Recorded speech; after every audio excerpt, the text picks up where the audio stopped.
Retail traders make up 5% of the daily trading volume. Imagine being so insignificant. That is why when I lose a trade, right, I don't blame some algorithm, right? I blame myself.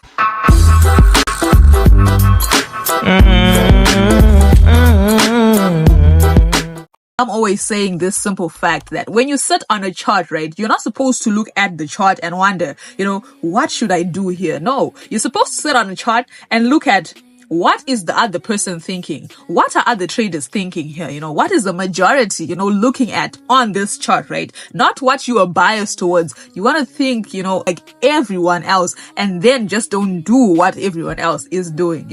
I think you've heard a lot of people saying that if you cannot spot liquidity, you are most likely going to be the liquidity, right? Or you want to enter a trade where a lot of people are placing their stop losses, right? Because you don't want to look at the market as an individual, because you by yourself, you can't ever move this market, right? The majority of people are the ones that are going to move the market. And then think of yourself as a market maker, right? You are the one who's giving money to the people. Do you want to just donate the money to everyone? No, right? You want to take out the majority of the people and then make a profit for yourself, and then, give the few traders that are not with the majority, some a bit of profits, right? So that's simply how you can just, approach trading when you're just sitting on your chart. When you just open your chart, you just want to think that, yes, I'm seeing a trend line over here. But how many traders are seeing this obvious trend line, and where are they placing their stop losses?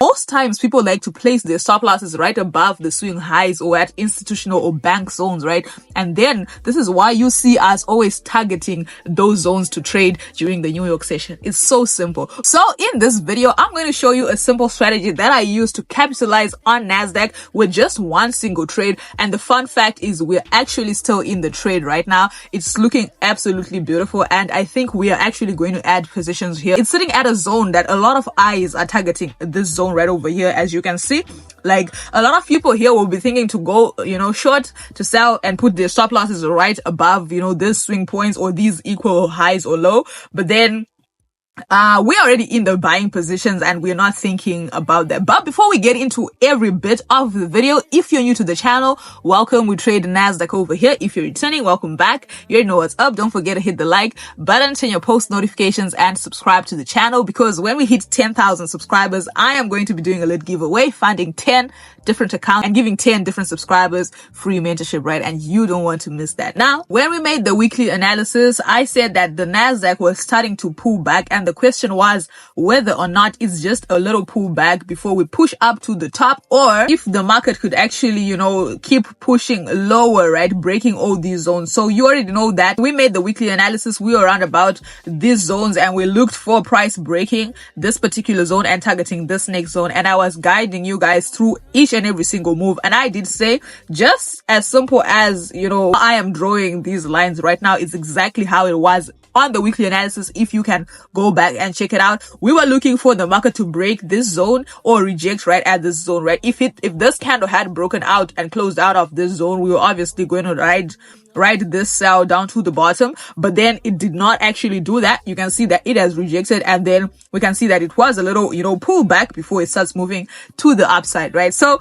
this was a little guide, and I hope those 30% that I was asking for in the previous video, they're coming to life, right? I want to see those results. You know what I'm saying? So that simple thought process, right? If you had indeed watched the weekly analysis, you could have taken that trade just after the rejection, right? You go on the smaller time frames to see if the market has actually rejected or not. But then the approach that I used also to take this particular trade, we're just assuming that you had missed the rejection, or you didn't have, a place to enter. You did not know how to just, enter upon price action on that 4-hour time frame, right? But then the market had already moved and it had left you. How were you going to actually enter this trade, right? You can see that I am having my zones, marked up already, and the market had indeed moved a little bit, right? So with price action, right, you could have entered right after this bullish engulfing. You can see that it engulfed the whole candle right at that zone. That could have been a good entry. If you go on a lower time frame, you could have entered right after this particular bullish engulfing. It could have been a good entry on the 15-minute time frame.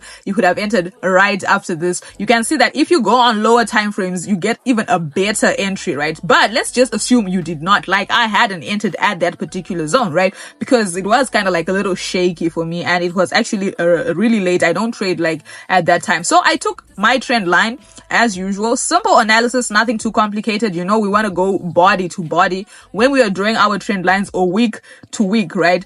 And then you can see that we have these touches. And remember, right over there, you can see that we have a little zone right at this spot, right? And what did I tell you guys in that previous video? When you see a build up at a resistance or at a support zone, right, the market is more likely to break out of that zone, right? So I was looking at that little build up right over there, and we are on a bullish uptrend, right? And I'm seeing a build up at a resistance. If you remember the video on gold, how to flip a $50 account on gold, right? This is exactly the same analysis. We had our trend line, we had a little build up at the trend line, and then the market just breaks right out of the trend line and then just goes to the top. And the fun fact is, I literally just posted this, you know, analysis right on my Instagram story, right? I just placed it on my Instagram story, right? And I was like, let's get to work. And if you were watching these videos, you could have taken this buying setup right over there. So that's exactly what I did. I saw this movement, and you know what was going to guide me to exit was this little trend line over here. So I was saying the market might play around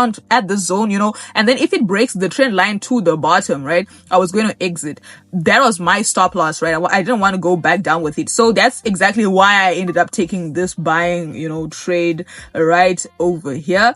And market actually did play out as good as, you know, that just sounds. So we are currently in the trade right over here on Nasdaq. As you can see, we are actually just running up in profit, right? So it is safe to say that I have already secured the profits, right? I have my stop loss in entry, as you can see right over here, right? You know, you don't want to just, you know, give back the pips that the market has given. This is a really absolutely beautiful move. You can see that we have had a 241 pip move, right? That is actually really insane. That is so good. What I'm saying is everyone's eyes, right, they are right at this particular zone. Now ask yourself, if you are going to be honest with yourself, what could you have done at this particular zone? Just real impulse trading, right? You're going to look at this thing and then say that, no, look at this zone, right? There are a lot of touches right at this zone. So I'm going to go in for my selling position with my stop loss right at the top. A lot of traders don't have the guts to add to their winning trades, right? Which is actually one of the good qualities of a good trader, right? You should be able,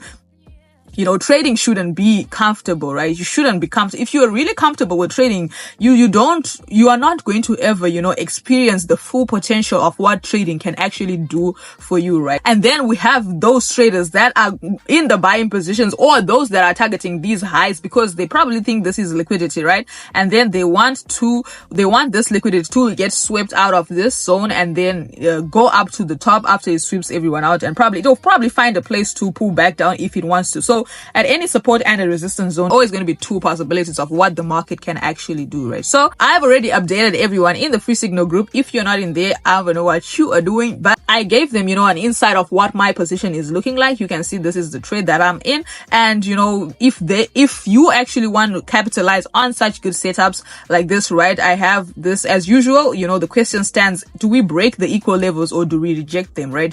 More like, do we add positions or do we take profit, right? So that's basically what I'm just saying here. Probably for the New York session, currently we are still, we just closed the Asian session. The Asian session just closed right over here. So we're going to have the London session, and then we have the New York session for more volatility. We want to see how the market actually then plays around with us, right? So if it does break out of these zones, right, I am going to just add positions at this particular zone, or if it rejects, I am going to take my profits that I've already made from this particular trade, right? Nothing too complicated, just as simple as that.